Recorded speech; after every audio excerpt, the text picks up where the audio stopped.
This is a teardown of a APC Back-UPS 350, and it's specifically model BE350G.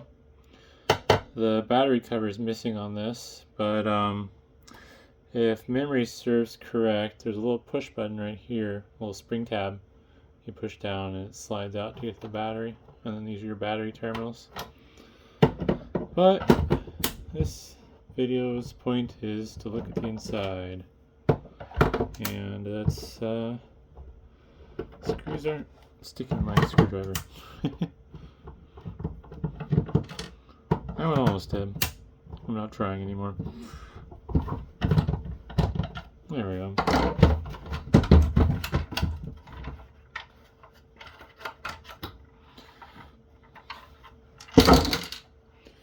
And for a low-end battery backup, this has a surprisingly beefy transformer in it. I'm kind of surprised to see one this big, considering the Emerson I did in a previous video with a higher rating didn't have a giant transformer. I'm super conflicted. I don't think there's any charge in this. Let's see if there's any fancy capacitors. I don't think there are. This one hasn't been sitting in my shop for very long. No, there's no big capacitors. There's one right there, and no sparks. Alright.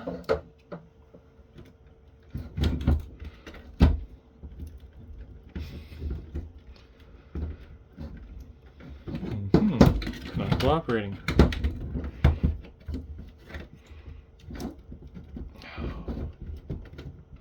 Doesn't help. This came from my cold warehouse, so some of the plastic bits are a bit stiffer than normal.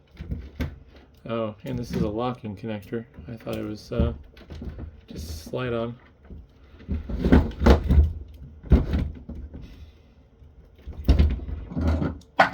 Just can't get enough leverage on it. Oh, come on. We'll have to cut the battery connector, but yeah, it's not too uncommon. We'll look at the transformer first, even though it's not the interesting part. It's made in Shenzhen, Jinhua? I don't know. Newly Everrise Electronic, Philippine branch. Interesting. No useful information on otherwise, though. Beefy. And then just your normal plastic molded bits that the plugs are made into, with little strips of brass. This one has a snap fit together cover instead of screws like the Emerson I tore apart recently. I don't really care to get that out for this video. I'm not really missing anything, just little pieces of brass that make these contacts. Switch is a pass-through, a little tactile switch on the board itself. And here's the PCB. Bottom side of it, you can see all the isolation from the high voltage and whatnot. Got some isolation gaps along with just space in general. And I couldn't tell you what part of the board's doing what. I mean, this portion here is more brains, it looks like. This is doing your switching for the battery backup functionality, and then some transistors that are helping with the power. Yeah, I don't know. I don't think the camera's going to be able to focus on that. IRF1010E, it looks like. Nice solid chunk of extruded aluminum with no fins, but it must not get that hot, so that's good, I suppose. Where'd that LED come from? Let's see here. Orientation. How is this oriented? I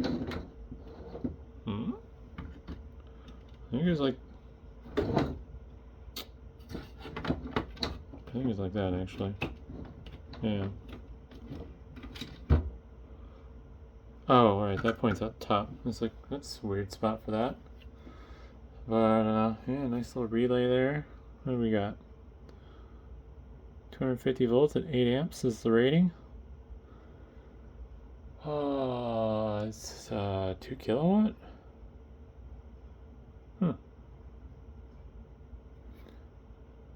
Yeah, 2 kilowatt. Interesting. Pretty small for that kind of power. Has a 40 amp fuse along with another slot for another fuse for some reason. Not sure what that's about. I feel like this is fairly populated. That controller chip is just tiny.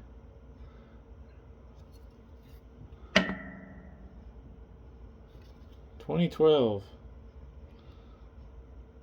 Pull the cover off here and a little sticker.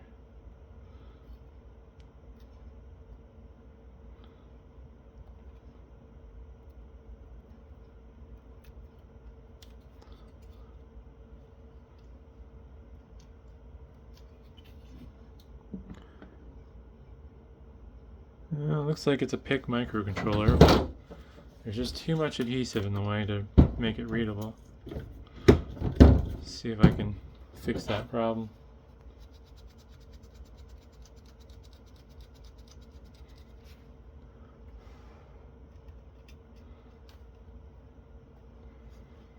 Yeah, slowly but surely I'm getting that adhesive off. A lot of people tell you to use rubbing alcohol to clean up adhesive residue, and it does work, but it's nowhere near as good as kerosene.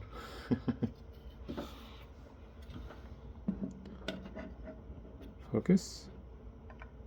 Focus. Focus right there.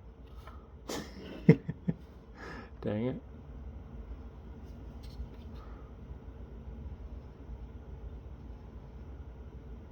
I had it. Kind of. Let me see if I can read it with my own eyes rather than trying to read through the camera. Oh my god, it's so small. I don't think I'm going to read that. Try flashlight. I think it's the best I can do. I think it says PIC 18F. But, yeah, not too much to it. Seems like pretty standard, nice design that you would expect from an APC device. The chunky transformer is always a nice thing to see too. But yeah, hopefully that was interesting, and thanks for watching.